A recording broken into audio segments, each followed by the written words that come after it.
Hello everybody, and welcome back to my channel. I am Christopher with Plan Your Adventures, and in today's video, we are continuing our Walt Disney World planning series. So at this point, you already have your tickets and your hotel purchased. You already kind of have some of that groundwork laid. We made some important decisions. But now in today's video, we're talking about what are you actually doing each day? What does a park strategy look like? We're going to talk about some tips and tricks, how I kind of initiate the process. There are, of course, lots of variables that we will touch on today, but this is going to kind of help kickstart your journey in planning the perfect magical trip for you and your family. I also want to mention, once again, that I am a travel planner. So if we're overwhelmed, or even if you're not overwhelmed and you just want a little bit of extra guidance or somebody to help answer your individual questions, I can help plan your trip with you completely for free. It doesn't cost you anything extra. So send me an email or click the link down below to start planning today. But let's jump into it. A lot of this video is going to tie in with the video that's already up in this playlist about like how many park days are you actually doing? Because your park strategy is going to very much depend on how many days you're in that park, or how much time you have in that park, or how much time you have on your trip as a whole. So if you haven't watched that video, I will make sure it's linked for you. Definitely start there. We want to figure out how long you're actually going to be there and how many days you have in the parks. So how I like to start my journey of mapping out my trip, like let's say for this example that we're there for like 6 nights and 5 days. Okay, let's just use that as our example. How I like to start is in some research. I like to look at park hours. So you can do that on the Walt Disney World website. They have multiple months in advance of what the park hours look like. So we're going to look up park hours. We're going to look up show times. When are the fireworks? The smaller shows, like the stage shows, like Beauty and the Beast at Hollywood Studios, things like that are not as big of a concern right now.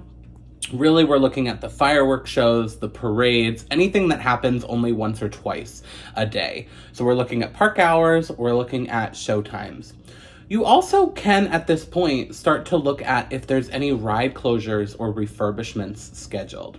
For example, Rock and Roller Coaster is down. If that's like was really important for your trip, maybe it's down for like 1 or 2 days of your trip, but it's up for the others. So it's important to just kind of either A, know that something's not going to be there when you're on your trip, or B, see if maybe it is going to be open on a day. Because if it's open on the last day of your trip, then we want to make sure we get you to Hollywood Studios on that last day, just as an example. The other thing I like to look at is there are a couple resources online that offer crowd calendars. So honestly, what I do is I Google Disney World crowd calendar and a couple things pop up. I usually look at multiple.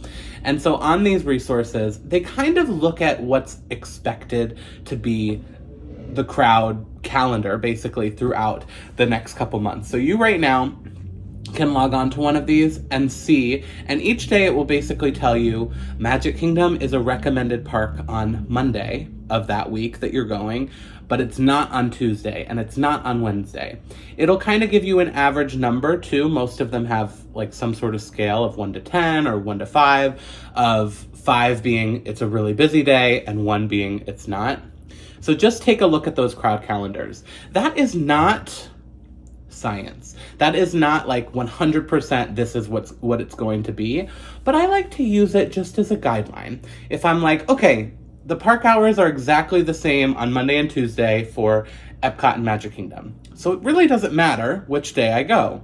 Well, then I'm going to look at the crowd calendar, and if Magic Kingdom's recommended on Monday and Epcot's on Tuesday, that is typically what I will pick. That's like my last resort. The priorities are park hours, especially if you're coming during like a seasonal time of year. Magic Kingdom may have a party, so therefore the park is going to close early. It's going to close at like 6 o'clock. So that could be a choice that, because I actually have a video that is coming on my channel talking about how that could be a good Magic Kingdom day actually. But let's say you don't want to go to Magic Kingdom because it's shorter hours. So that's always my first thing I look at. What is the park hours while I'm there? Sometimes there's not fireworks or the shows every day. Sometimes they're later, sometimes they're earlier. So just kind of looking at that. That's really a good start. Make sure you're writing all of these things down or doing some sort of spreadsheet for, okay, Monday, these are the park hours for these parks and these are the show times, just to kind of kickstart your plan. Another thing, we already have videos on this channel about dining. So let's say you did dining before we kind of had this conversation and before we thought about what day you're doing what and what each day looks like. So then your park strategy needs to revolve around when we got your dining, especially if you have popular restaurants like Ohana or Space 220 at Epcot. Let's say you got that for a weird time, like 3:30 on Tuesday. Okay, well then we need to make sure you're in Epcot around that time and you don't have any other plans in that time frame so we can make that dining reservation. So those also kind of go hand in hand, figuring out what you're doing each day and planning your dining. Another thing that is super important is prioritizing what is the most important. So I think if you're coming with multiple people, I would recommend asking everybody. For example, what is your priority at Magic Kingdom? You know, maybe having a list of like 3 or 4 or 5 things that is a top priority for everybody in your party. Are their priorities things like Space Mountain, Seven Dwarfs Mine Train, Tiana's Bayou Adventure? Or maybe for some of them it's Peter Pan's Flight. Maybe for some people it's a snack or a show or meeting a character. I think it's important to kind of begin to see for each person in your party what the priorities are. And if you're the parent, or if you're the main one planning the trip, you could say, I'm not going to ask everybody. I'll figure out what our priorities are for the group. That's fine too. Live your best life. But sitting down and realizing you are not going to get everything done. You could go to Magic Kingdom for 30 days in a row and you're still not going to do everything. There's so much to do on Disney property and in these parks. Sure, you may check off every ride, but you're not going to try every restaurant and every snack and experience every bit of magic that happens, because some of that is just spontaneous and random. So thinking about the priorities, are we wanting to have a relaxing day at Epcot and your purpose is just to walk around World Showcase, maybe do a ride here and there, maybe have some drinks or have some snacks around the world? Or are you somebody that's prioritizing the attractions and making sure you can get as many rides as you can done in a day? So thinking about that. And each day could be different. Maybe Magic Kingdom is a go, go, go day, and then Animal Kingdom is a chill day. We're just going to go on the safari, maybe see a show. It's important to have a little bit of give and take, not go, go, go your whole vacation. I think this is also a good moment to pop in and remind you that resort days, or rest days, are some of my favorite days on Disney property. Even if you have a shorter trip, I would recommend finding a pocket or multiple pockets of time where you're not running around. Most people cannot do 16-hour days, go, go, go, go, go, 5 days in a row. Your body needs a rest, and your soul needs a rest. That's where a lot of the magic comes in. Whether you're taking a break at your resort just to enjoy the pool and the amenities, or lie in bed and order room service at certain resorts, it's really a fabulous tip to make sure you have those down moments. It's really important. If I was coming for like 5 days, I would probably get a 4-day park ticket. And the middle day, or one of the middle days, I would not go to a park. I would do pool time at my resort. I would have a nice dinner or lunch somewhere at my resort, or maybe a different resort if I wanted to resort hop. I also, though, would find pockets of time throughout the other days to also have a little rest. It could be as simple as you're going to go watch the Hall of Presidents show in Magic Kingdom because you know that that's a good 20, 30 minutes in air conditioning that you can just chill in the middle of the day and kind of zone out a little bit. Or it could be, one of my favorite things is a midday resort break, even if it's not at your resort. So let's say we're at Epcot for the day. I love to, in the heat of the day, around that 1, 2, or 3 o'clock hour, I like to go over to like the beach club or the Boardwalk Resort, something walking distance really close to Epcot. Or you could hop on the Skyliner and go over to the Riviera Resort or Caribbean Beach Resort. I love to do that and experience that other resort a little bit, get some of the vibes, but also just to like sit in the lobby and relax and charge your phone, find an outlet, have the AC blasting in your face, find a comfy couch. You don't have to go back to your room. You don't have to go to a pool. You also don't have to go to Disney Springs, although those are also options for your rest time or your like resort day or midday breaks. But it's really important to keep that in mind, especially if you're bringing grandparents with you or young children. Or listen, you could be in your 30s, you could be in your 20s. I don't want to be go for 5 days in a row. Rest time is important. And a lot of the times, leaving that space, it will fill your time with some extra magic that you weren't expecting. It's important to go into your Walt Disney World trip with some sort of strategy. Okay, Monday is Magic Kingdom Day. Tuesday, we're starting at Animal Kingdom and we're hopping to Epcot if you have a park hopper. And maybe having a couple priorities for each day, whether that's a couple attractions, a couple snacks you want to get, the show times for those days. It's important to have a little bit of a game plan. We're going to rope drop, which we'll talk about in a second. We're going to rope drop Tron. That's how we're starting our day. And then maybe we'll kind of walk around this way. But you do not want to have your day planned out to a T. You do not want to come into Magic Kingdom and say, 8 o'clock is Tron, and 8:25 we're going to walk over to the People Mover, and then 8:40 we're going to walk to Space Mountain. That is too rigid. You need to have flexibility in your schedule because attractions can go down, they could run out of food or snacks. B, you don't know how long a wait time is going to be for a line. An attraction could go down. It could take longer than expected, even longer than the expected wait time, or it could take a lot less. So you need to have a little bit of breathing room throughout your schedule. And if somebody's tired and wants to sit down and take a break, you don't want to be the person that's like, no, according to our agenda, in 5 minutes we have to be at Peter Pan's flight. No, allow that breathing room.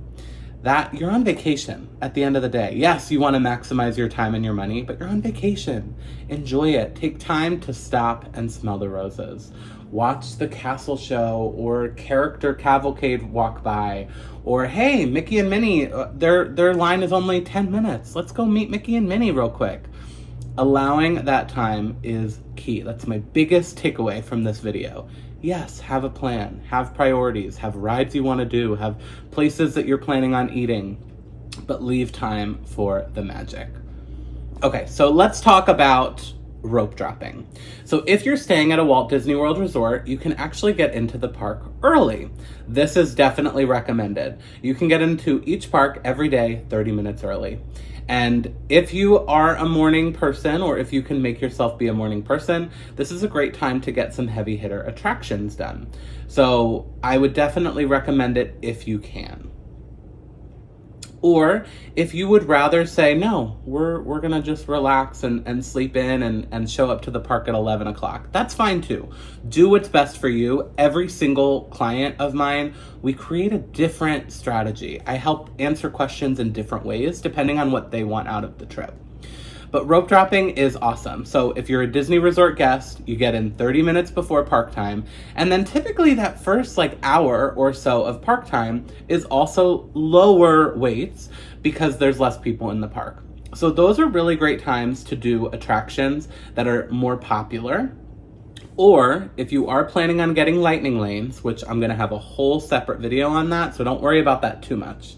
But if you're planning on getting lightning lanes, then you would want to prioritize attractions that do not have lightning lanes or that you're not purchasing single pass lightning lanes for. Again, more info in a separate video, but that is another good strategy for rope drop or early park admission.